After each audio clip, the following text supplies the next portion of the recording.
Bouquet भी रखा है वहाँ पे, बुके देके भी स्वागत करें।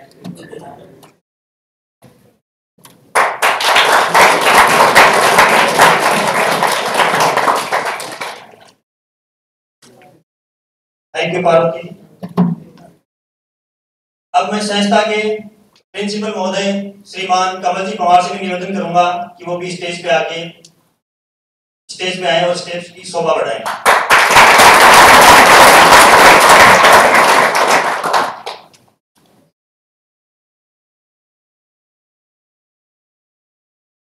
तो ज्यादा समय ना लेते हुए मैं आज के हमारे जो एक्सपर्ट हैं सुश्री हिमानी कछवा जी, उनको स्टेज पे आमंत्रित करता हूं। Sushri Himani Kachhwa ji, thank you.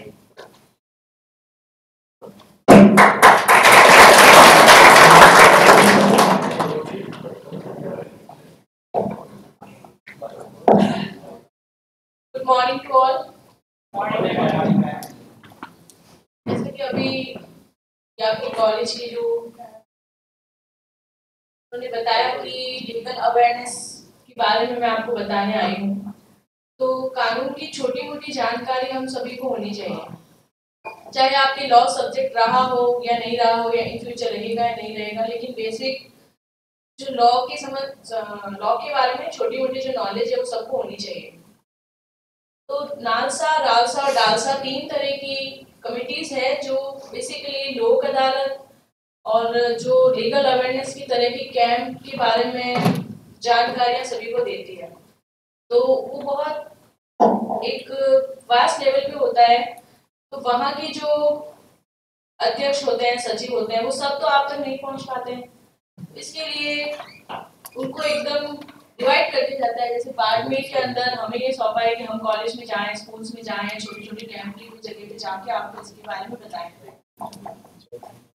तो मैं आपसे बेसिकली 3 टॉपिक पे डिस्कस करने आई हूँ। फर्स्ट है effective implementation of poverty alleviation schemes, मतलब जो गरीब लोग हैं, जो समाज में जो दुर्बल लोग हैं, उनके लिए नालसा किस तरह से काम कर रही है। तो जो लोग गरीब हैं, जो लोग अपने जीवन की दैनिक आवश्यकताओं की पूर्ति भी नहीं कर पा रहे हैं, या जो उन आवश्यकताओं की पूर्ति तो कर पा रहे हैं लेकिन अपने जीवन का यापन सुचारू रूप से नहीं कर पा रहे हैं, उनके लिए नालसा क्या क्या स्कीम्स चलाती है। तो आप सभी को ध्यान होगा कि सिटी के अंदर और गांव के अंदर कुछ होती है पंचायत, जैसे होती है ग्राम पंचायत फॉर एग्जाम्पल। तो ग्राम पंचायत और भी कई तरह की स्वयंसेवी संस्थाएं होती है जो इस तरह के काम करती हैं। तो नालसा जो है उन स्वयंसेवी संस्थाओं को अपने से जोड़ती है और वो सारी सुविधाएं जो समाज के दुर्बल और गरीब लोगों तक पहुंचनी चाहिए, उसमें अपना भी योगदान देती है। और पंचायती राज संस्थाएं जो हैं वो एक तरह से ये कह सकते हैं कि मिलकर, दोनों ही मिलकर समाज के उस वर्ग तक उन योजनाओं का लाभ पहुंचाती है, ताकि उनकी जो भी फंडामेंटल राइट्स है वो इफेक्ट नहीं हो, उनकी जो जीवन की दैनिक आवश्यकताएं हैं उनकी आराम से पूर्ति हो पाए। जैसे फॉर एग्जाम्पल अगर हम देखते हैं कि सरकार बहुत सारी योजनाएं चलाती है, जैसे निःशुल्क, जैसे अभी अगर ले लो आप हॉस्पिटल ले लीजिए तो फ्री में दवाई मिल रही है जैसे, तो ये तो चला रही गवर्नमेंट, लेकिन हर एक नागरिक को कैसे ध्यान पड़ता है। तो ग्राम पंचायत की तरह स्वयंसेवी संस्था, तो जागरूकता, समाज के हर एक गरीब दुर्बल वर्ग को जागरूक भी करना इन संस्थाओं का काम होता है। इसके अलावा आदिवासी एरिया है, जैसे सिरोही की तरफ है, पिंडवाड़ा या वैसे आदिवासी एरिया जहाँ पे ऐसे लोग रहते हैं जिनको ध्यान नहीं है कि उनके राइट्स क्या क्या है, या उनको क्या क्या सुविधाएं मिल रही है या मिल सकती है, तो उसके बारे में नालसा जो है वो छोटे छोटे कैंप लगाती है, वहाँ पे उनको जागरूक करती है। ये एक बेसिक था कि गरीब लोगों की किस तरह से मदद करती है। और भी बहुत सारी योजनाएं हैं जो टाइम टाइम पे आती रहती है और उसमें नालसा अपना सहयोग देती है। इसके अलावा जो 2 अदर इम्पोर्टेंट टॉपिक है वो आप सभी के लिए मुझे लगता है कि इम्पोर्टेंट है। तो पहला तो है ड्रग्स से रिलेटेड है। ड्रग्स तो ध्यान ही होगा सबको, सभी लोग न्यूज़पेपर पढ़ते ही होंगे कि ड्रग्स क्या है और ड्रग्स का आजकल किस तरह से दुरुपयोग हो रहा है, किस तरह के ऑफेंसेस ड्रग्स से रिलेटेड हो रहे हैं, उसका आपको ध्यान ही होगा। जैसे ड्रग्स के अंदर अफीम, शराब, चरस, गांजा सब आते हैं। एनडीपीएस एक्ट बना है जिसकी रोकथाम के लिए। ड्रग्स के बारे में तो आप सबको ध्यान ही होगा। ड्रग्स है जो कि आज के टाइम में 9 से 10 साल से ऊपर की आयु के जो होते हैं बच्चे, युवा वर्ग, वो इनके शिकार होते जा रहे हैं। क्या आपको भी ध्यान होगा कि छोटे छोटे उम्र के बच्चे शराब की लत लग जाती है उनको, कोई भी तरह का नशा वो करने लग जाते हैं, बीड़ी सिगरेट। तो ये अवेयरनेस कैंप इसके लिए है कि इस तरह का नशा नहीं करना चाहिए, तो सबको ध्यान है कि नहीं करना चाहिए।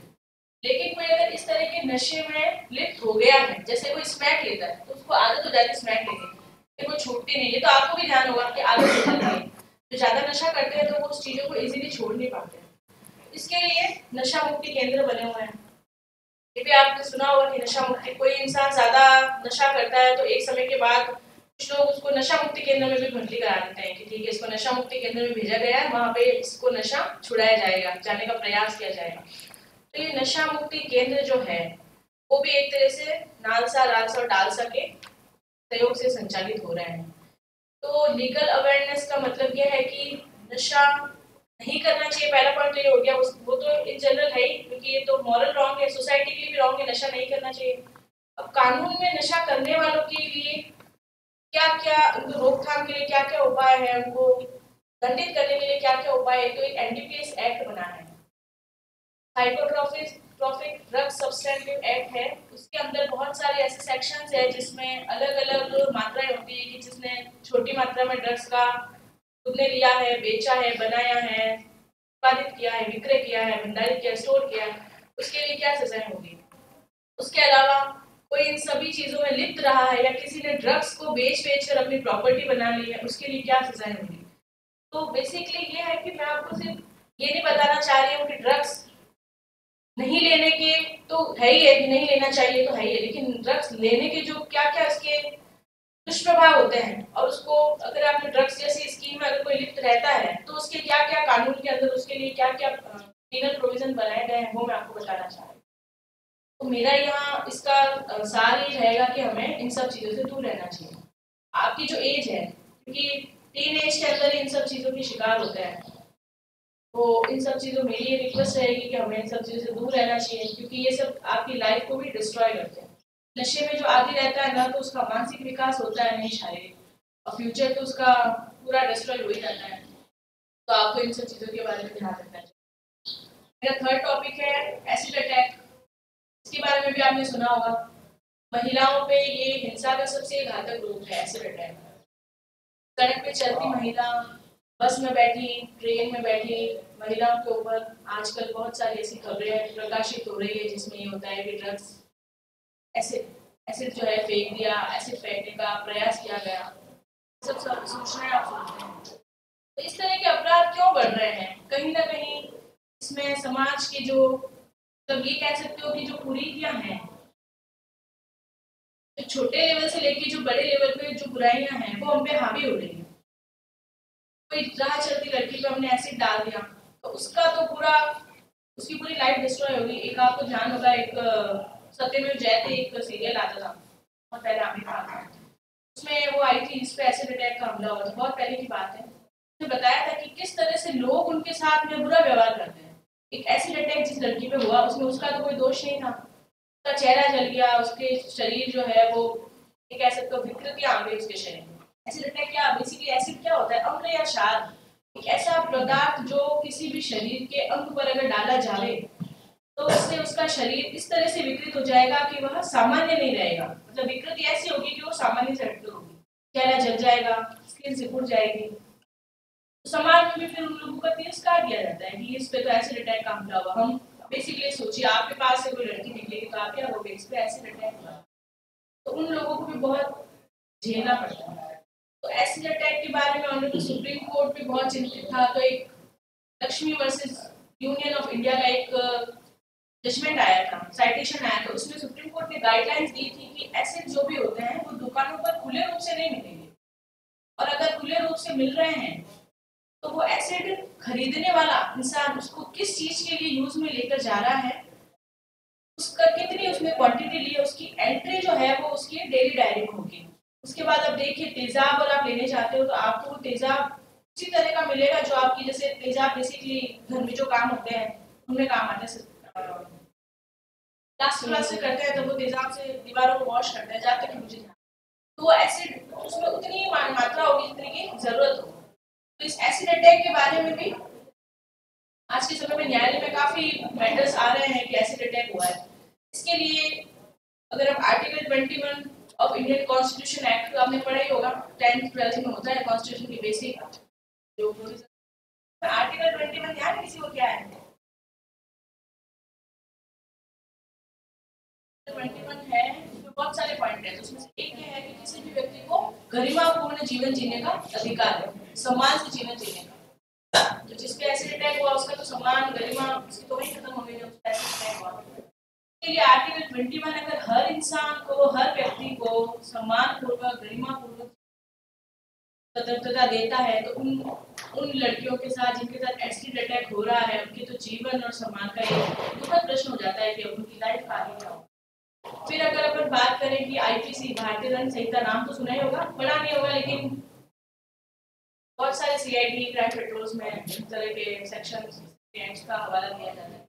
तो सेक्शन 226A 2013 में इस तरह के केसेस बहुत बढ़ गए थे, तो इसमें हमने सुप्रीम कोर्ट और पार्लियामेंट्स वगैरह में इस तरह का मुद्दा उठा था। उसके बाद में सेक्शन जोड़ा गया 326A। उसमें ये था कि अगर कोई पर्सन अटेम्प्ट भी करेगा एसिड का, तो प्रयास भी कर लिया है तो भी उसको पनिशमेंट दिया जाएगा। इस तरह के प्रयास हमारे समाज में क्यों हो रहे हैं? क्योंकि लोगों को अवेयरनेस नहीं। तो नालसा इस तरह के ऑफेंस को रोकने के लिए प्रयास कर रही है, वो लीगल अवेयरनेस कैंप लगा रही है जगह जगह। और इस तरह की जैसे किसी महिला पर अटैक हो गया है तो उसका क्या होगा, तो उसका वापस रिहेबिलिटेशन की कर रही है। काफी ऐसी संस्थाएं बनी हुई जहाँ पे ऐसे अटैक वाली महिला रहती है बहुत सारी एक साथ, तो उनका भी वापस उनके एजुकेशन का, उनका समाज में वापस उनको शामिल करने का उनकी योजनाएं ला रही है। नालसा का महत्वपूर्ण योगदान। तो ये मेरे 3 टॉपिक थे जिसके बारे में मैंने आपको छोटी मोटी जानकारी दी है, क्योंकि बहुत ज़्यादा डिटेल में सेक्शंस के साथ में समझाना तो आप लोगों के लिए भी वो रहेगा कि लॉ आपका सब्जेक्ट नहीं है। लेकिन इन तीनों टॉपिक से बेसिकली मैं आपको ये लीगल अवेयरनेस बताना चाहती हूँ कि आप अपने अधिकारों के प्रति जागरूक रहें, नशा ना करें, स्वयं भी ना करें, अगर कोई और कर रहा है तो उसे भी रोकें। एसिड अटैक जैसी घटनाएं जो है राजस्थान में तो फिर भी कम है, यूपी और उस तरफ ज़्यादा होती है। तो अवेयर रहें, इस तरह का कोई भी प्रयास कभी भी जीवन में ना करें। Thank you.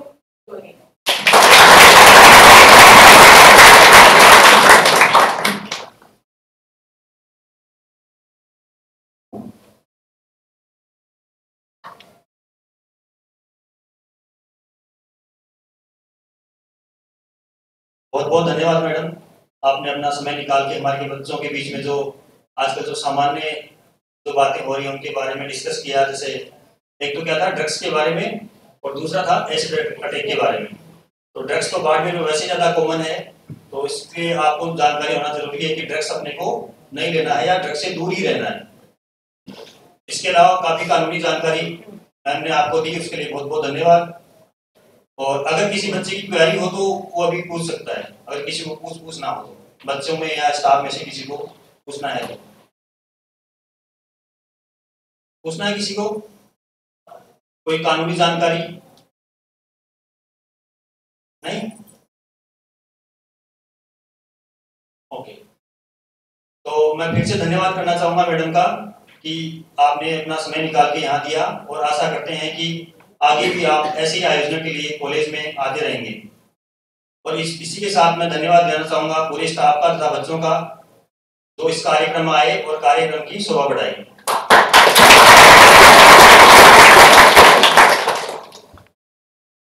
अभी मैं इनवाइट करना चाहूंगा प्रशांत जोशी को कि वो भी आके अपने 2 शब्द करें।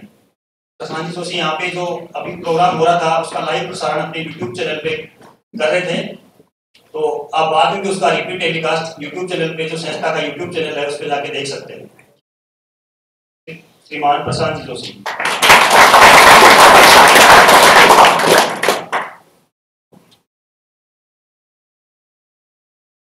धन्यवाद शैलेंद्र जी। आदरणीय मंच हिमानी मैडम जो हमारे बीच में आज पधारी हैं अपनी विशिष्ट सेवाओं के लिए, श्रीमान प्रधानाचार्य महोदय जी जिनकी गरिमामय उपस्थिति में ऐसे अनेकानेक कार्यक्रम आप लोगों के ज्ञान वर्धन के लिए आयोजित होते ही रहते हैं। तो आज का जो हमारा मेन मुख्य मुद्दा ये था कि हम एक जो नालसा के बारे में मैडम ने बताया, तो मैं आपसे पूछना चाहूंगा कि नालसा क्या है। उसके हमने कुछ उपक्रम हैं मैडम ने डिस्कस किए हैं, तो आपने ग्रहण क्या किया। तो नालसा क्या है, कोई भी एक बच्चा बताए क्या है नालसा। चीजों की लीगल अवेयरनेस फैलाती है। बहुत से कार्य करते हैं, बहुत अच्छा आपने दिया, जानकारी दी आपने, उसको बताया।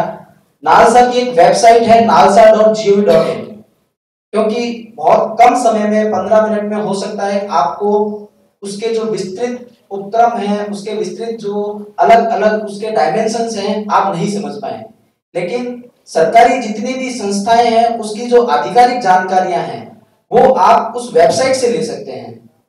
तो इन जानकारियों को देने का उद्देश्य ये है कि अगर 100 बच्चे भी बैठे हैं उनमें से आप यकीन मानिए किसी न किसी के घर के आसपास मोहल्ले में कहीं ना कहीं ऐसी घटनाएं आम जीवन में होती हैं। एसिड अटैक राजस्थान में हो सकता है कम हो, लेकिन बाहर के आप थोड़े दिनों में हो सकता है बाहर जाकर के जॉब करें। आपकी ये जानकारी आपको आगे किसी के लिए मदद के लिए साधन बन सकती है। कानून का काम केवल डराना नहीं है, कानून का मुख्य उद्देश्य है हमारा ये सबके अंदर ये अगर किसी के साथ अन्याय हो जाए तो उसके अंदर ये कॉन्फिडेंस हो कि मैं हमारी न्यायिक प्रक्रिया के थ्रू कोई ना कोई लाभ प्राप्त कर लूं, उसके अंदर ऐसे प्रोविजंस हैं। तो अगर उसकी आपको थोड़ी सी भनक होगी, जानकारी होगी, तभी आप न्यायिक प्रक्रिया के लिए जा सकते हैं। तो हर कोई भी इस प्रकार की अगर कोई इलीगल एक्टिविटीज होती हैं, किसी भी प्रकार का आपको लगता है कि मेरे साथ अन्याय हुआ है, तो उसके लिए कोई ना कोई संस्था आपकी मदद के लिए हमेशा तैयार रहेगी, तत्पर रहेगी। तो नालसा भी एक हमारी विधिक सरकारी एजेंसी है, संस्था है, जिसके माध्यम से आप न्याय प्राप्त कर सकते हैं। तो आप और भी ऐसी जानकारी है, अलग अलग जो हमारे कार्यक्रम होते हैं उनमें आप ऐसे ही प्राप्त करते रहेंगे। तो मैं इन्हीं शब्दों के साथ में धन्यवाद ज्ञापित करूंगा पुनः मैडम को कि आपने अपना अमूल्य समय दिया। धन्यवाद।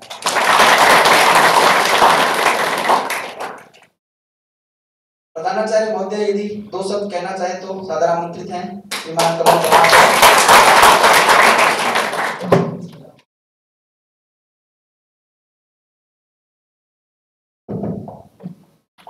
मैं सर्वप्रथम मां सरस्वती के चरणों में वंदन करता हूं।